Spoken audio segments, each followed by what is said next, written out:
Hey up guys, it's Rory from Enlighten the Shadows here, and we are a men's mental health group that is out there to support and make a difference. Our heart in Enlighten the Shadows is to create media, mindfulness and mentoring in a way we can really impact men's lives so that we can see them transform and utterly be supported and poured out love upon their lives. So it's, even if men are just struggling with a bit of stress and anxiety, or across the spectrum, all the way to if they feel like they just want to end their life or be suicidal. So if that's you, if you feel like you have no reason to live anymore, or you just need a little bit of support, if you need some guidance about how to better your life, some of your mindsets and your strategies, we'll be honoured to have you on the journey with us. And you'll just say, welcome to the brotherhood. We don't claim to have all the answers, but we are just here for you, extending that olive branch to see you flourish in your life. And we just say, have a go, give it a go. You never know what could happen. Have a great day. Cheers, guys.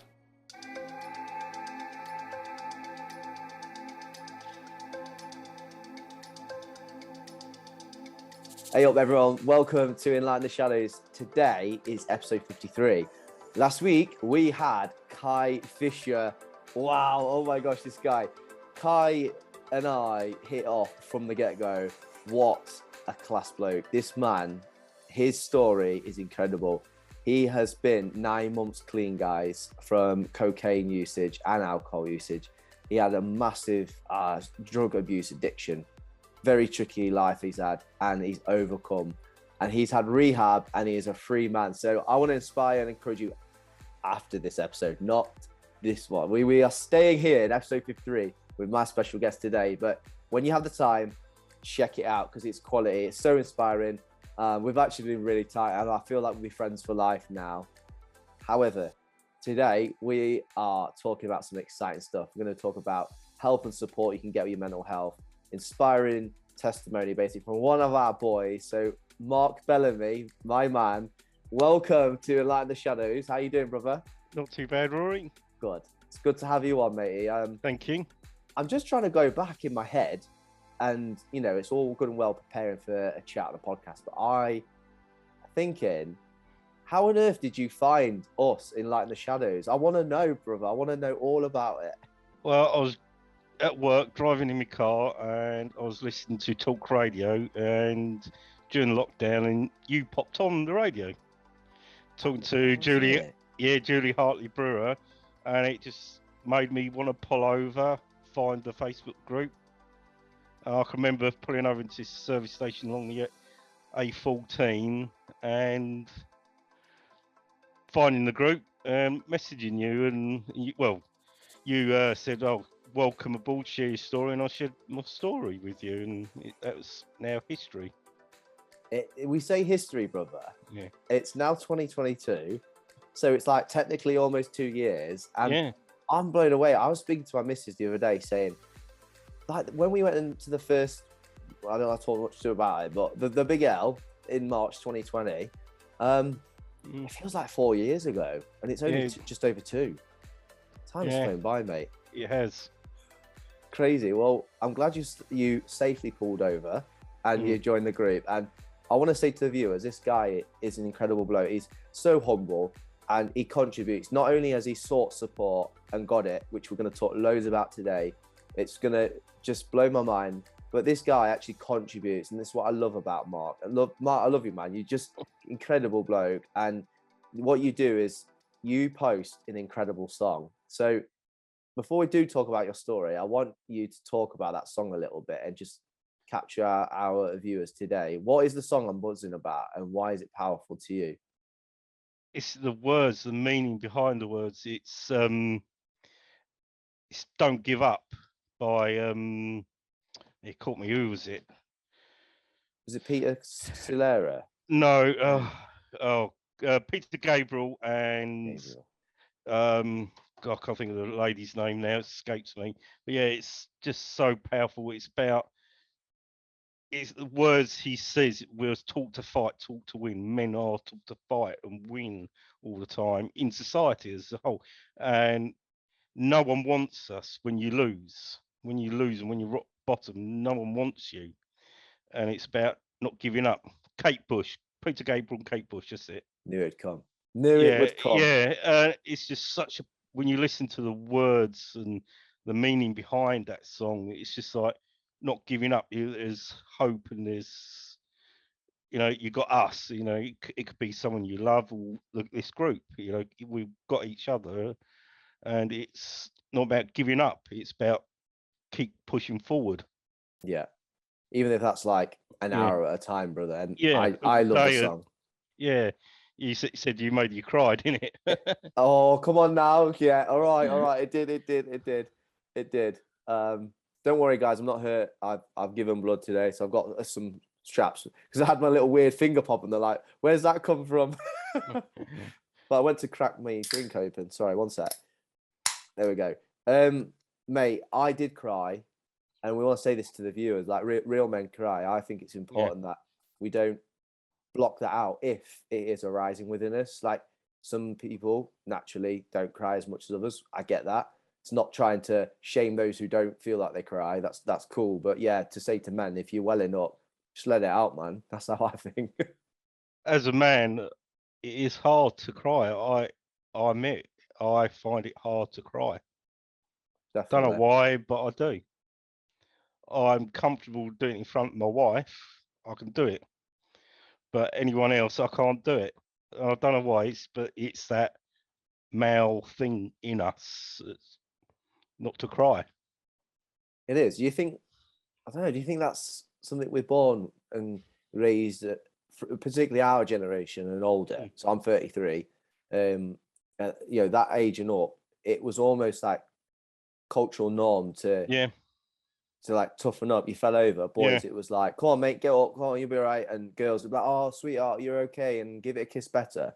That kind of mentality, generally speaking. Yes and no. It's something like someone said that genetically men are programmed to say, come on, pick yourself up, just get on with it, and women are more nurturing. It's that genetic side of thing. I think it's programmed into us a little bit, but it's something we can control if we want to. And that's what we're all about, especially on our group. Yeah. Providing a place for people that are struggling with their mental health and feel like they struggle to open up, and giving them that empathy and that listening ear. But also, what I love about our group, and we're going to hear way more from you and about your story and how the group's benefited you. We'll put on the screen actually right now for the viewers this group we're talking about on Facebook, this private group, is safeguarded. It's got rules on it. We approve each post.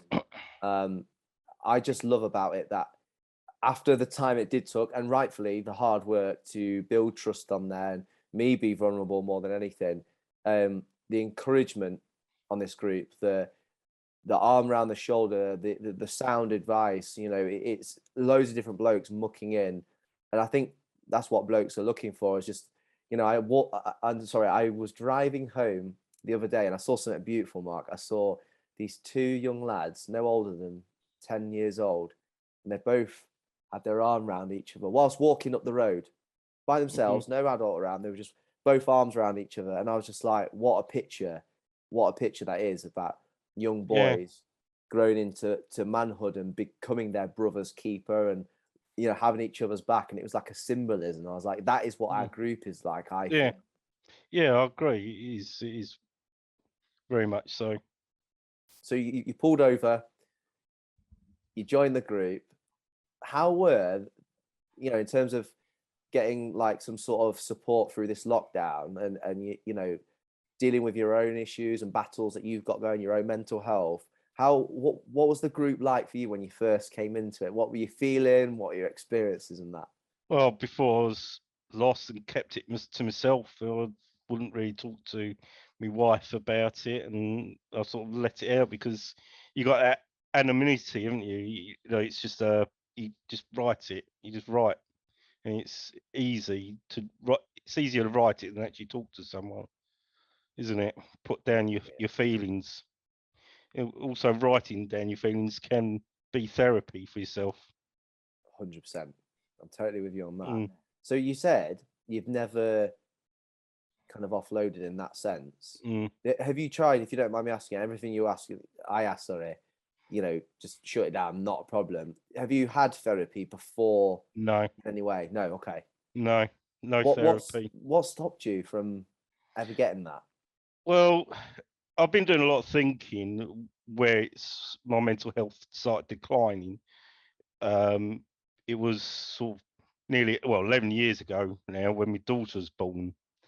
We went through a very, very hard time. She was basically, it was classed as a late miscarriage. She was born at 24 weeks. She was £1.4. She was about 12 inches long. Oh, And before she was born, the doctor just said, "You're going to lose the pregnancy. We want baby pregnancy. What do you want us to do?" And we had to make a second decision there and then, what we wanted to do with our unborn child. And it haunts me even today, that decision we made. And certain things just haunt me from that period in our lives that will live with me till the day I die, because it was a decision that no parent should have to make. Having your baby is meant to be this joyful experience and time in your life, but for us, it wasn't. of She course was not. in Adbrooke's hospital for months. We just lived day by day. And I can remember sitting in this office talking to this woman who's offered therapy to my wife and said, "Sorry, there's nothing in place for dads." Sorry, no. Wait. Say that again. She offered therapy to my wife, but Yeah, she said, "Sorry, there's nothing in place for dads to have any therapy." And I was still having to try and go to work, mind and blown. I had to take some time off sick just to stay with my wife and help support my wife. I had to toughen up, not cry and not show me emotions with her, because she was vulnerable, and that's where my mental health sort of started declining, because I had to Wow, man. bottle all those feelings up Yeah, inside me just just to help my wife through each day. incredible, and Yeah, respect to you for stepping up to the plate. You almost, you would probably say back to me, but Rory, I had no other opportunity or choice. It was yeah, that or nothing, and I yeah, get that, but I'm just first thing is like, well, that's incredible. Secondarily, I had to ask you again to say, because it blows my mind to think you're basically saying that a child loss only affects the mum. And I personally can relate to that so much, mate. Like, yeah. we lost our baby, and the Well, we birth. didn't lose her. We didn't lose her.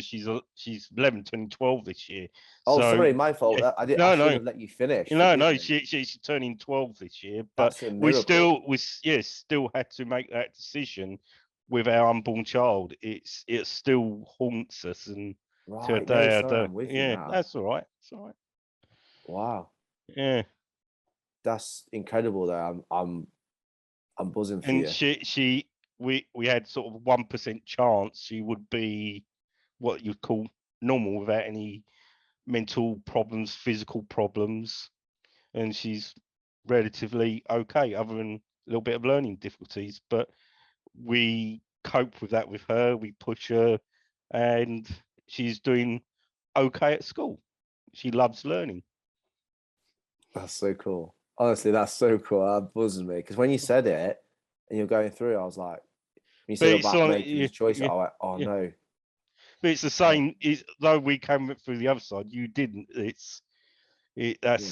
We've had to make that same decision, sort of thing. definitely, mate. Yeah, Yeah. Isn't it incredible how we've both got similarish yeah, experiences of suffering? And mm, it's like, if I didn't lose my baby, as in me and my wife, like, perhaps me and you wouldn't even be having this chat. Well, no, no, actually, factually, we wouldn't, because Enlighten was birthed out of the death of my baby. And secondarily, if you hadn't had that moment in time, yeah, and I want to encourage our viewers in this, like, to just take some time to hear this truly, not in a patronizing way, but to hear it that me and you suffered genuine suffering, but there's a purpose behind it that we yeah, never saw in the moment. I mean, I'm speaking on your behalf, but I mean, you never would have saw these things ahead of you now that you're experiencing, and you're going to share, I'm sure, with our viewers beautifully. Like, mm, you never would, but I mean, you can't see the wood through the trees, right? No. When you're going through it. I mean, what was it like for you in the hospital? Like, were you just spending most of your day every day there for months or something? First sort of few weeks we was there every day. Then, we had to come home for clothing. Life had to continue. And I said to my wife, "You're not staying there on your own," because it was the worst decision for her to be there on her own. For me, Adbrooks for us is about an hour and a half's drive from us. I couldn't just drop a hat and go and be with her. It's, she was going up there every day while I had to go return back to work. And my company, they were okay of sorts, but I had lots of time I could have off. There's nothing in place because I was in limbo because my child hadn't died, but she was in hospital, so I had to sort of work around it. Still had to go to work and pay the bills. So true. Like, Yeah. unforeseen circumstances, like money don't grow on trees. No. And again, just massive respect for you for stepping up. But yeah, like almost going to full circle, that's what we were talking about, men and boys being nurtured in a certain way, this expectation that I believe genuinely is that genetical too. And culturally, society nurtures us that way, and circumstances give us no other option at times. And, like we both have in common, we had to step up to the plate. My wife was struggling with the loss. I was, but I was more looking after her. And then my stepsister, who sadly took her own life 3 days later, my dad found her. My dad was crying, never heard him cry. And it's like I was balancing those two and then pushing my feelings, my support that I needed out of the way, sacrificing it like you did. And then you find yourself in this really dark place, and just want to ask you what was that like for you? That dark place, that place where you kind of knew, didn't you, where I need help, but you just couldn't. Well, look, it didn't get really bad for me until I moved jobs, and I was in a job where I just literally joined and redundancy was going on. I was getting bullied there. Then my mum passed away very suddenly, and it hit me very, very hard. I was very close to my mum. That was when I hit really rock bottom. I was so bad. I had suicidal thoughts. I never went through with it because I couldn't do it, because I'll say why in a minute.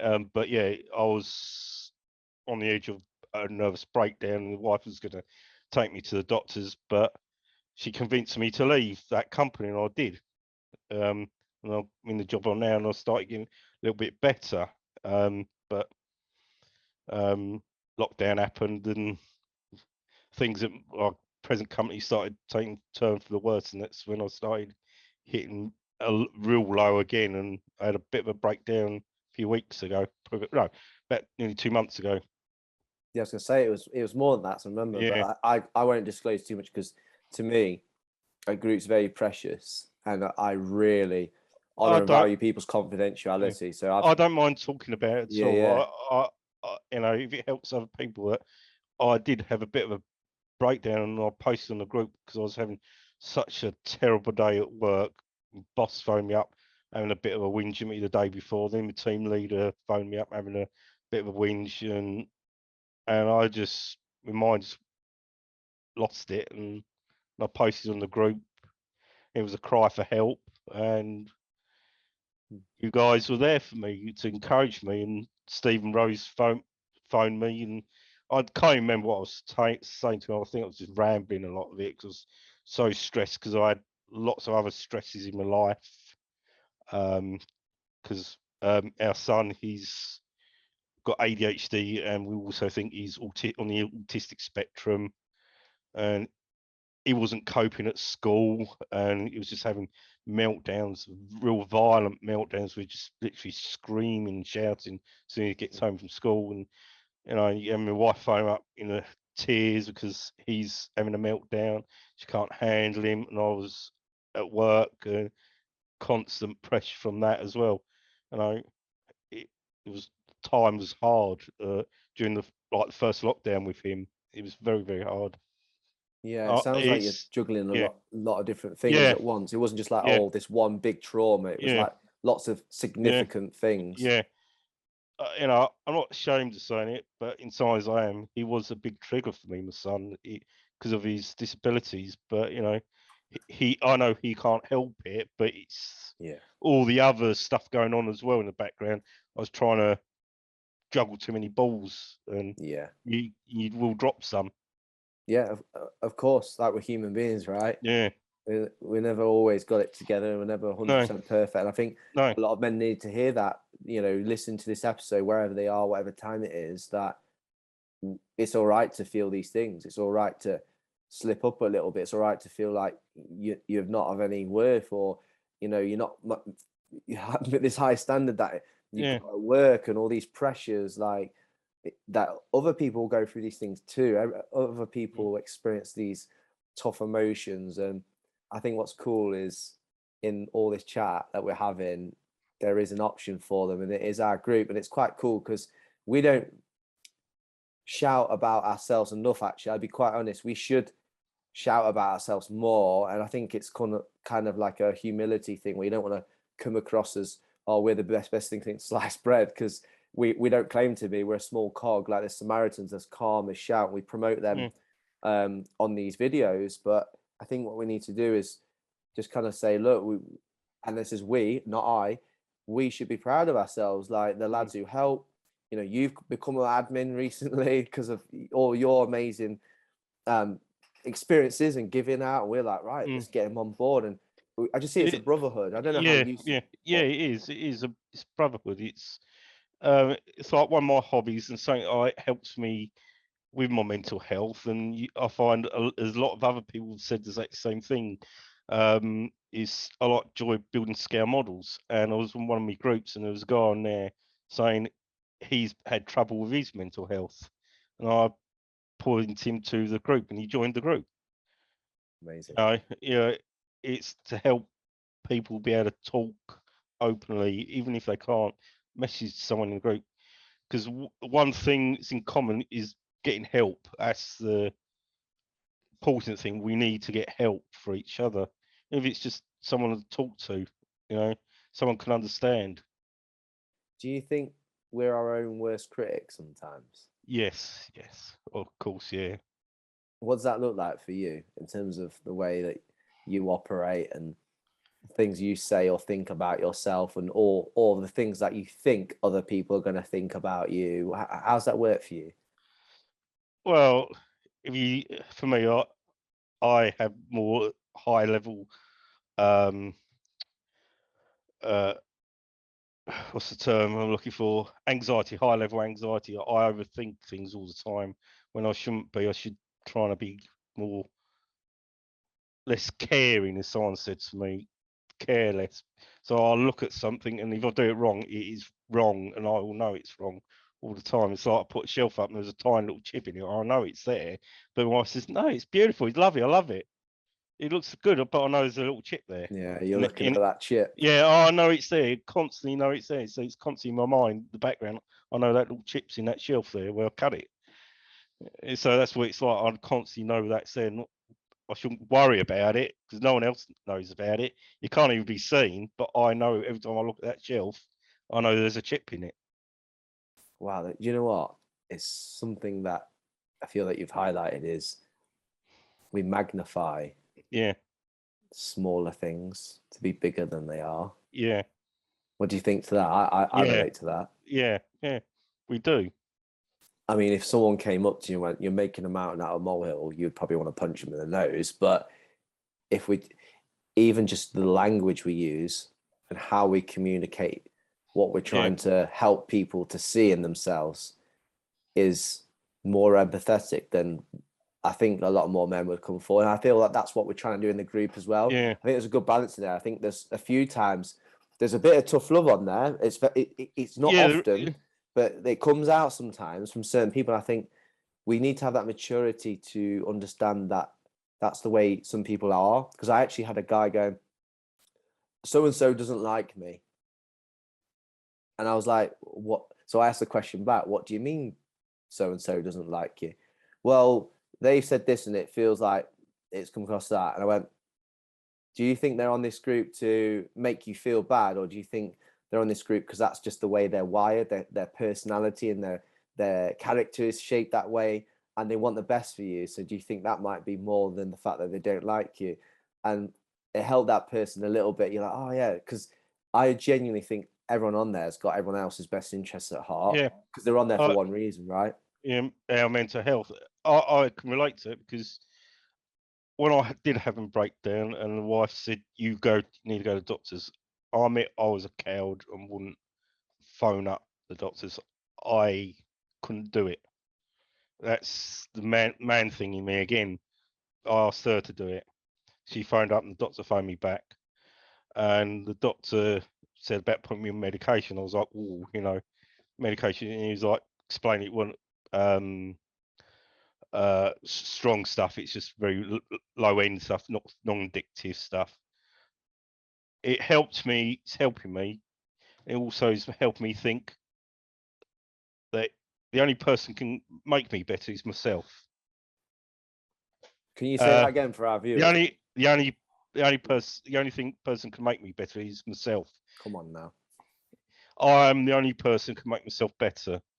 I want to get better as well. I wanted to get better before, when I was having that bit of a breakdown. I knew I wanted to feel better myself, but I didn't know how to. Seeking help has made me feel better.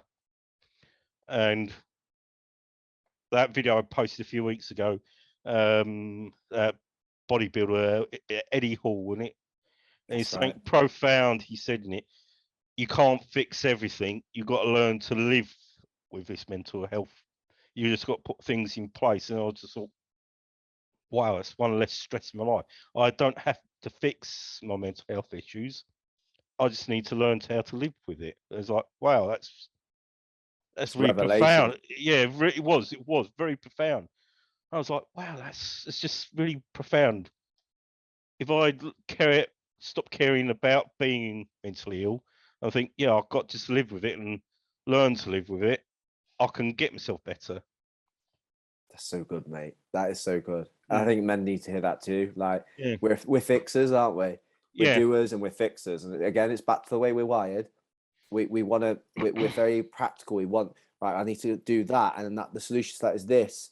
I know women are wired that way too. Some of them, but that's why you see a lot of men naturally in leadership positions. Some will go, oh, it's a patriarchy, and it's like, well, yeah, that might have a factor, but generally speaking, it's, in a time of war, let's be blunt, not taking it too morbid, but in a time of war, do you want a man leading the country or a woman?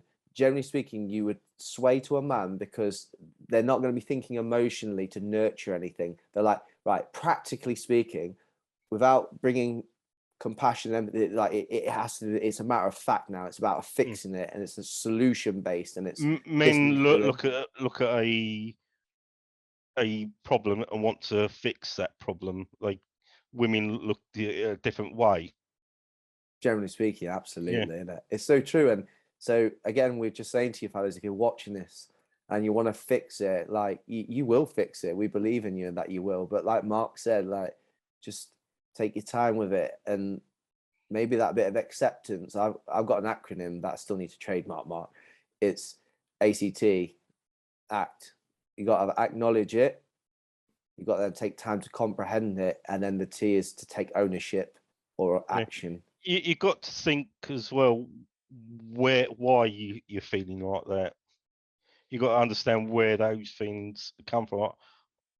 When I went and saw help, the doctor put me forward to get CBTs. I'm still waiting to hear from it. I had a first initial telephone meeting. They said, "Where's those feelings coming from?"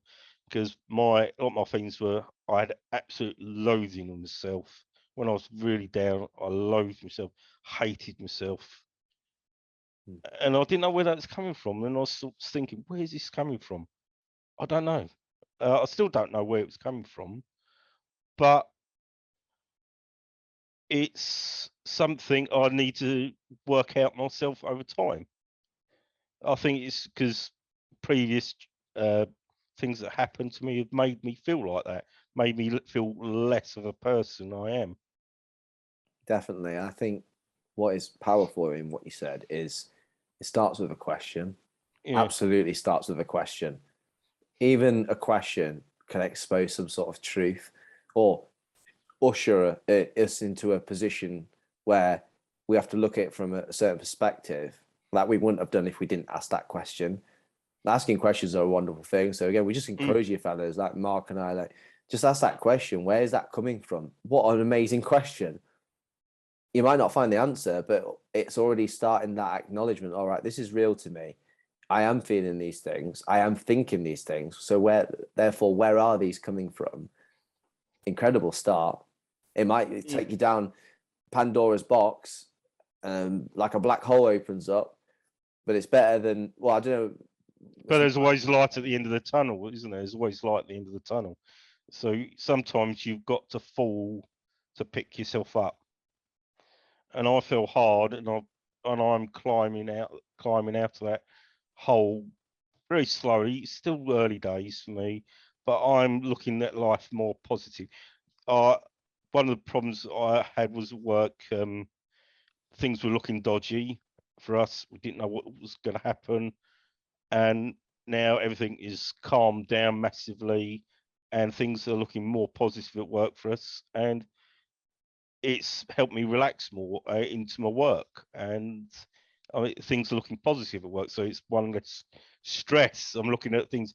If I can move less stress out of my life, the better. And I'm moving work now out of the stress box and moving other things out of the stress box and putting them in.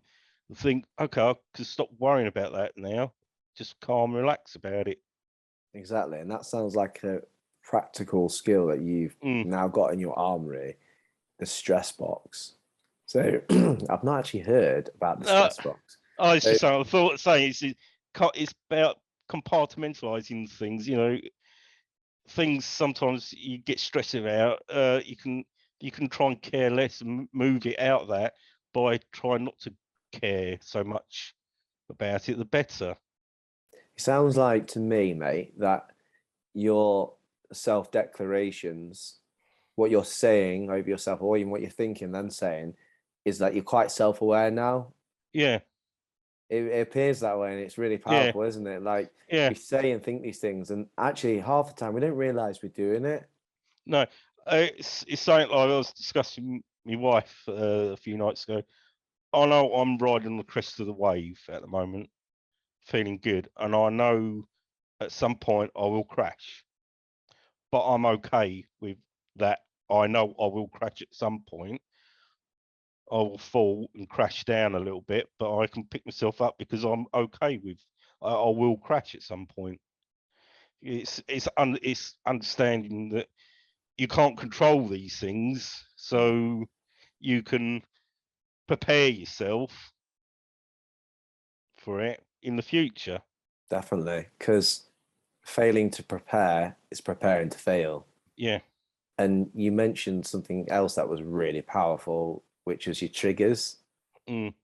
What have you learned about triggers, and how does that operate with you, and how can you encourage our viewers with triggers, like specifically? Because there might be just a word that like, well, okay, what's he on about? Because I think there's some power there, mate. Yeah, one of the triggers was my father. He caused a lot of stress in my life, and I made the hard decision to try and reduce my contact with him. But I know it's a box I need to square at some point, or circle I need to square at some point in my life soon, because I know he has more years behind him than in front of him. I still love him, but he caused me a lot of stresses. But I need to concentrate on my own mental health at this point in my life, and certain things is just finding hobbies, finding something to channel your anxieties into, and I channel mine into my scale modeling, and I love doing that. It's very therapeutic sitting there building something, and you can see something at the end of it. That's quality. And we all got different things. If it's sport or that, I'm gonna start going back down the gym in a couple of months' time when I start getting. I just want to get a little bit better mentally before I start going down there. I'm going to start going back to down the gym. I used to enjoy going to the gym Yeah, before mate. lockdown. I used to love it. It was a good way to get rid of all your stresses going down there. Yeah, mate, get on that. We have on the group, it starts Monday. So when you do start it Monday and post your thing on there, because that's what we do on the group every Monday. We try and get, it's not an ultra testosterone fest and go, oh yeah, look at me and oh look at it. No, it's just right. This is where I'm at. This is what I'm doing. It starts Monday, and we post our evidence on there. So that would be a good way to jump on. I take the dog out for walks, That counts. and stuff like that. Just sometimes listen to music helps, you know. But one of my stresses is, as I said, my son, that I can't do too much about. But I have my wonderful wife. She takes over if I find things hard. That's amazing, though. You're not just identifying the triggers; you're actually taking ownership and action. It's not like, again, it's the acknowledge, comprehend, but you're Yeah, actually going, right, okay, yeah, this is the trigger. I have thought about it. It happens here, or it's that person. Don't hate them. Don't want nothing to do with them, but I have to put certain parameters in place with different people and yeah. different environments. So then therefore I can operate to be the best person I can and move forward by taking this action. I think that's incredible, mate. Yeah, as well with my son, I'm just trying to. It's about some of it is my own mental health issues. Why I get cross with him so quickly, but he's very challenging at times. He can be very challenging because he can. Last weekends, 2 weekends, he's been up at 5 o'clock in the morning and 6 o'clock in the morning, and he has been known to wake up at 4:30 in the morning. And by sort of 7 or 8 o'clock in the morning, you're rather ticked off, as you can imagine.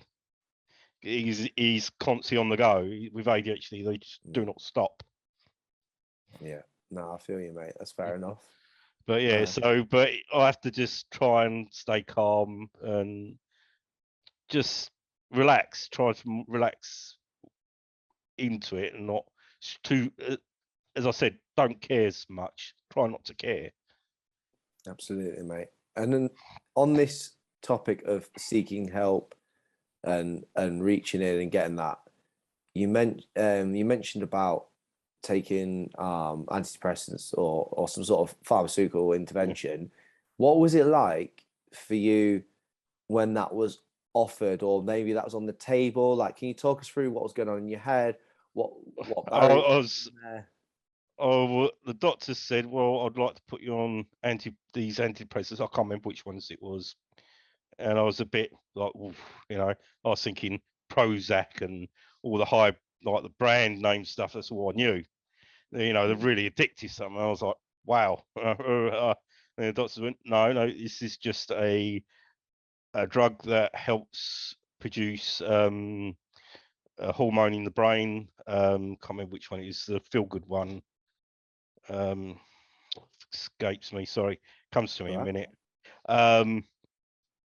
There's no side effects. You just have to wean yourself off them slowly, because if you come off them too quickly, you can start going back, because they just help you feel better. That's good. I took the decision to go down that road because I wanted to feel better. But I know I don't want to be on them forever. I've told the doctor that, and he said he wants me to be on them for 6 months. But I've taken the decision to start trying to wean myself off them now, because I am feeling a lot better. I want to try and push myself a bit to come off of them sooner than later. That's great, man. And I appreciate you sharing that with our viewers and exposing it for what it is, because there are barriers with antidepressants and medication. They're not the big end all for everyone, but getting help is the answer for everyone. Absolutely. And I was going through a stage of taking CBD like all the time because I was having anxiety battles, and I truly believe that the CBD helped me. It's a homeopathic remedy, but it absolutely works. In fact, we had on episode 29 Kyle Field talking about that with us, because he had similar battles like you and I, and he took that route, and I've weaned off that almost slowly without even realizing. And I'm in a very good place. I've been in a very good place for multiple months now, and I'm just grateful for that experience. So yeah, I'm like you. I just try things that have been known to help people in certain ways, and just build on it and then see where it takes me. And I just naturally kind of weaned, and I don't have to take as much anymore, but it also has health benefits if you do. So yeah, probably needs to get on it again in a more stringent way. But thank you for sharing that, mate. That's massive. So in terms of moving forward, you're on this group. Is there anything you could say to a bloke watching this episode right now who is struggling with mental health, and they've seen obviously the thing come up on the screen and they're tempted to join it, but they're hesitant for whatever reasons or voice come in their head? Is there anything you could encourage them with? Don't be frightened. Don't be frightened. Getting help is the answer, and everyone here is here to help you in this group. We're all going through the same thing. We've all had different experiences in life, and we can all help you. And sometimes some people need tough love, and some people need nurture with it. It's going to be a balance. Sometimes someone might say something you don't like hearing, but it might be the truth that you do need to hear it. But just get help. I've experienced what it's like. One of my wife's close friends, her husband didn't survive mental illness, because they lost a baby like you did, and he didn't survive it. He sadly committed suicide, and he left 3 daughters behind. So I know it sounds callous, but in some ways he helped me not to go down that road. Right. No, I know what you mean. Because I've seen it firsthand what it does to someone, what it's done to his daughters. It helps me. I was like, I couldn't do that to my family. It's because men do take their own lives far more than women do. Women tend to do it as act of help, and men do it because they want to end it. 100%. And well said, man. Women still do attempt suicide, but 3/4 of them are men. It's factually speaking, and that's why we exist. It can't happen. 100% of suicides are preventable.